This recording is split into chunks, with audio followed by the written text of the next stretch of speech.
in the mid-80s, I lived in New York as a photographer, but there came a moment when I felt I had done a lot of photography and I needed a break. And as it happened, there was this new magazine in Germany, Geo. It was a little bit formed like the National Geographic. So it was a monthly picture magazine, and they agreed that I could play the role of the editor, of the photography editor. And for 3 years I worked out of New York, and I assigned photographers to go for us and do specific stories. And of course, many photographers loved that, because now they were speaking to someone who knows, who knew a lot of tricks and knew the world and the world of publication, and had been out there. So we spoke the same language in a way. And I did this with a lot of joy. It was very difficult because somehow we were competing with the National Geographic magazine in USA. And as many of you know, this was a gigantic enterprise, and it was very hard to do a similar magazine, monthly magazine, as a competitor. But anyway, for me, the beautiful thing was I met very many very excellent photographers, and quite a few of them were Magnum photographers.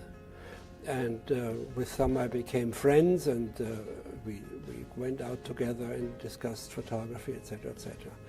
So when all of this was over, I went back to Germany for another 2 years with Stern magazine, which was the same publishing group, and I did a similar job in Germany. But then again, I felt the itch to go out again and take pictures myself. But it was a good break, because you change places with somebody you normally, sometimes even see as an enemy.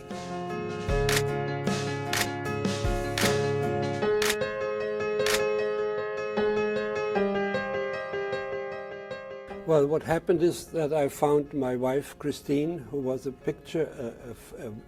movie maker. She had edited many movies or TV documentaries, yeah. And then we decided we would go out as a two man, one woman team, and do some documentaries for German cable or television companies. And it was a great joy, because I was always trying to do things I had not done before, you know, and suddenly you're faced with a quite different world. Still, what's in common between the photography and the film is that you look for interesting, beautiful, or shocking moments in reality. But in film you need much more time, you know, you have to listen to people, you have to look at people. And so I had to learn and to grow in this field also.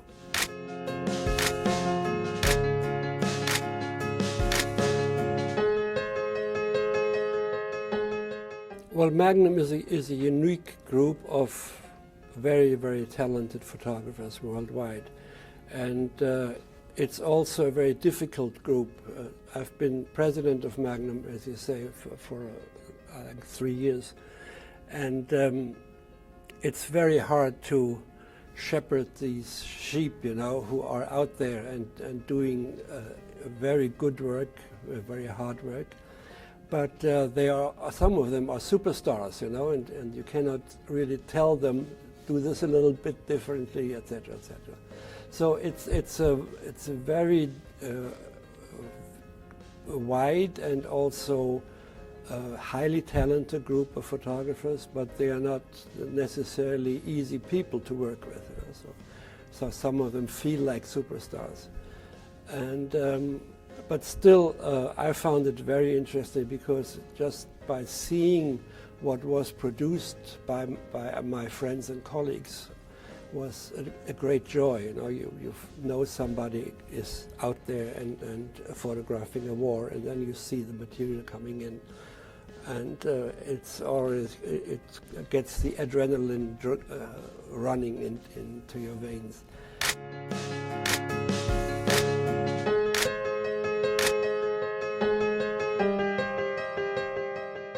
Well, the market has changed a lot, you know, and individual photographers have to find their niche in the market.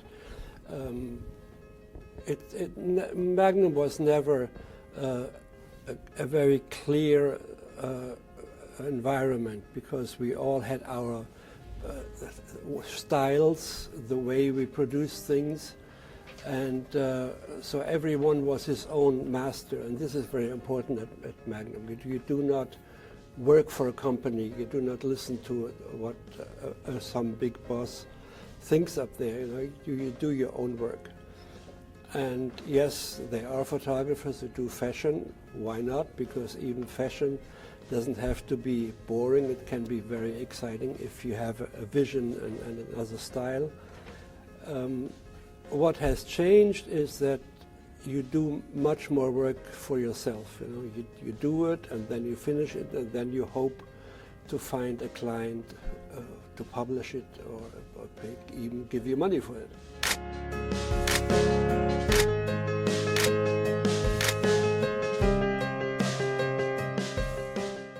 Our editors, and this time it was Stern magazine, found out, which was not difficult, that there was an incredibly successful heavyweight boxer by the name of Cassius Clay, and then he changed his name to Muhammed Ali, which was also a political move for him, and he was the ideal person for the news media because he never did the expected thing. He always did something that was unexpected.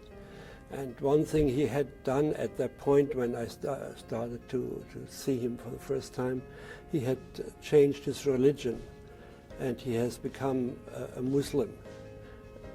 And it was at that point a very political decision for him to make, because the army wanted to draft him to go to the Vietnam War, and he used this new religion to say, I'm a peaceful person, I have nothing, no quarrels with the Viet Cong, a famous sentence from him. So there were many facets. And it was very strange. I was there with my first wife, who was a writer for Stern.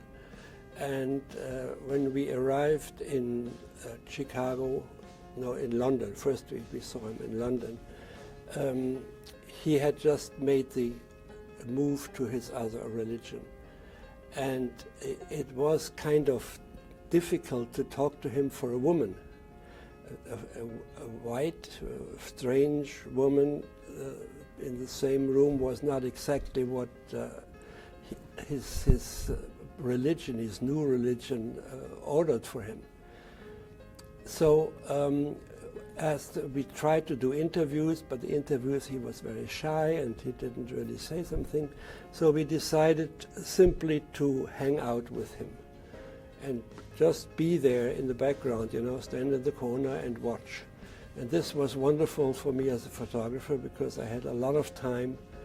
It was not just an interview session which is over in 45 minutes, but we stayed for many days and just watched him. And one day he might come and be there in the gyms. Another day he may not show up, you know, he had other plans. So we just kept it very low-key and were watching him. And that was a very, very interesting way to work with that person. And we found out he was full of surprises. You know, he drove in his car through town, and then he stopped it when he saw something, or he saw some children. He was mad about children. He loved them, he hugged them. And of course he was a big person in the US already, and we went later to Chicago, where he had lived with his family.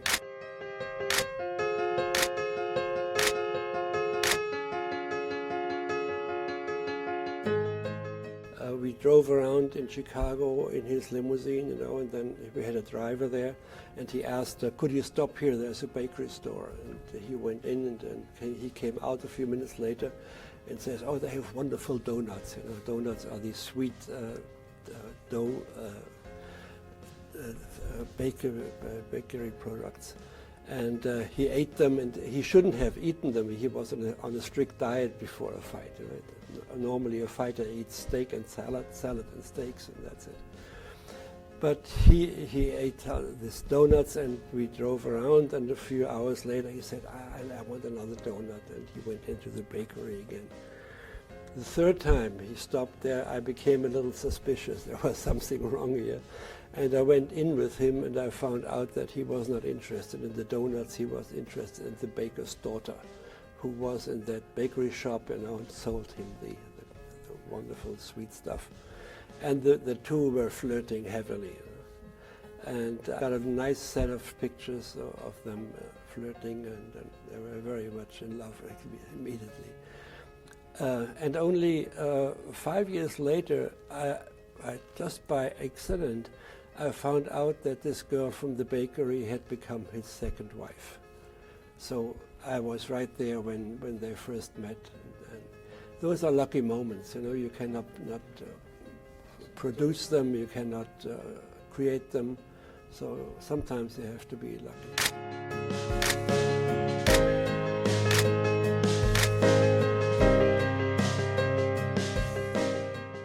I went one time more to visit him in his. He had a house in the southeast of the United States, and he was there totally isolated already. He didn't go out much anymore, and I brought him a photo album of my photographs, and he looked at them, and he had no expression anymore. You know, I just looked, and I asked him, "Do you remember?" And he said, no. So it was very, very depressing to see him this way. And then another time, only a year and a half ago, I met him in London when he was there for the Olympics. And I had a little show of my prints, and they went to auction for his foundation. He has a Parkinson Foundation for research into this horrible disease. And I met him in the hotel, and again, he did not recognize me. It was pretty bitter, but just to understand what this healthy, outgoing person, you know, was suddenly reduced into a pretty ignorant, shaking patient.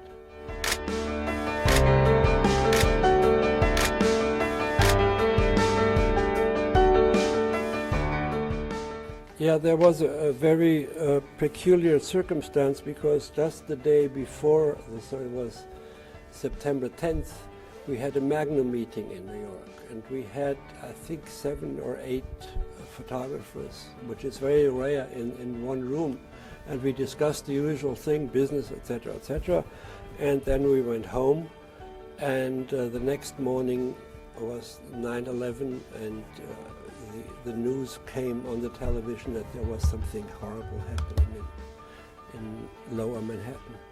And at the beginning, I was in my apartment, and I looked at TV because somebody had called me, switched on the TV, something's going on. And I was totally frozen.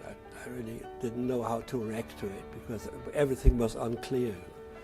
And of course I was scared, and I was angry, but confused. But the good thing is that we had so many photographers in town, so all of them went out, you know, and somehow they grabbed any camera they could find and tried to go to the actual ground zero area in Lower Manhattan. And I couldn't do that because when I got out, I found out that the traffic has halted. There were no subways were not running anymore because I live very far north out on 63rd Street and 2nd Avenue.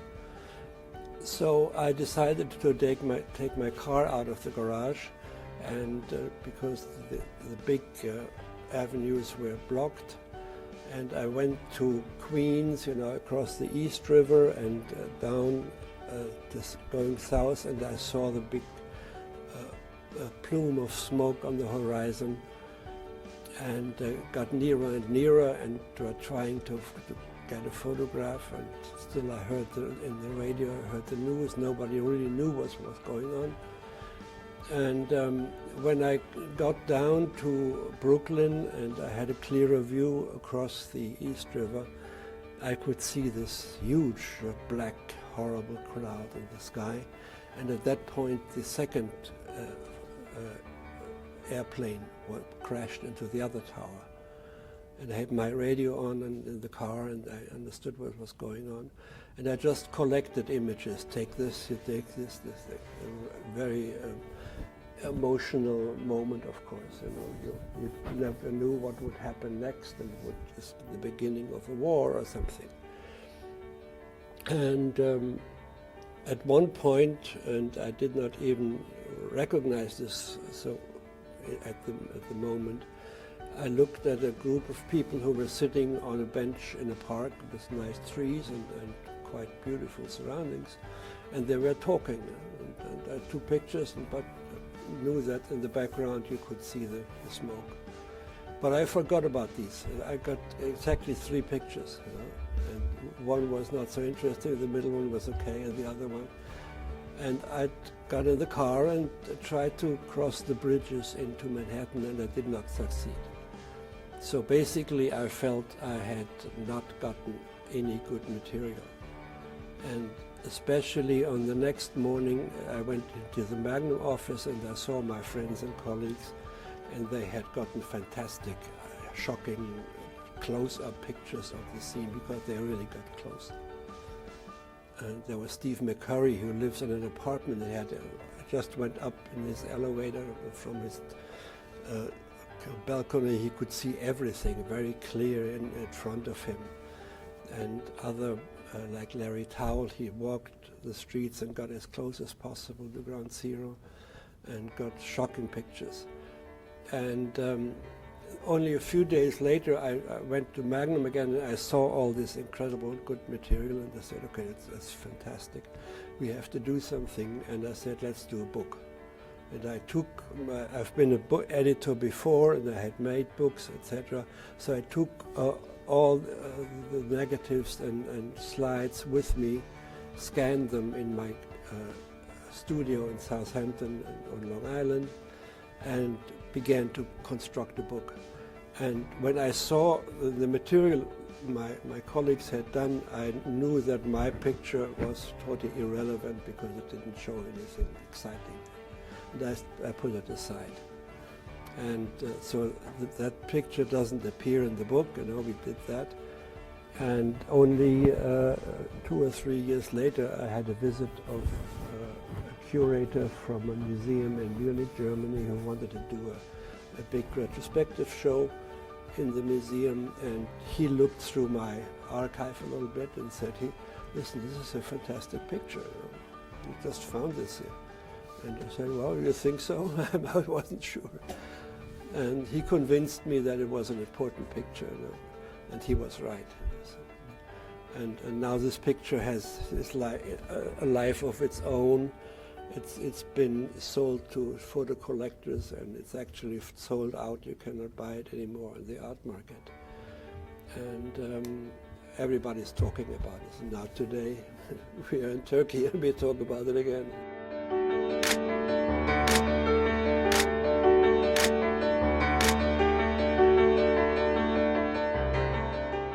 When I was 14, 15, my grandfather gave me a camera.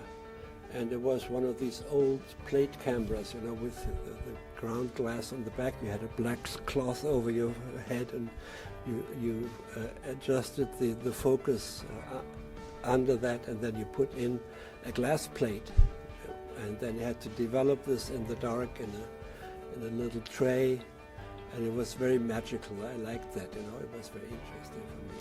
So I started with a very, very old-fashioned non-digital camera, of course, and this I was at some point I was hooked. You know, I found photography very interesting, and then I found out that there's a possibility to make money with photography. My father said you have to study, and he said art history would be something good for me. So I started to study art history, but after like 2 semesters, I found it was not for me. You know, it was a good way to look at pictures as paintings, as pieces of art. So it was, in a way, it was a help. But nothing was more interesting for me than doing my own pictures. So slowly I got into this, and then I found out that you can make money by selling photographs to newspapers, etc.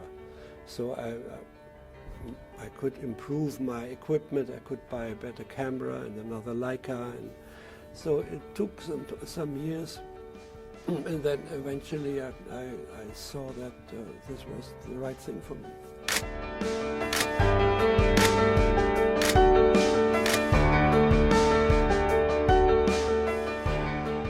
Well, it started out,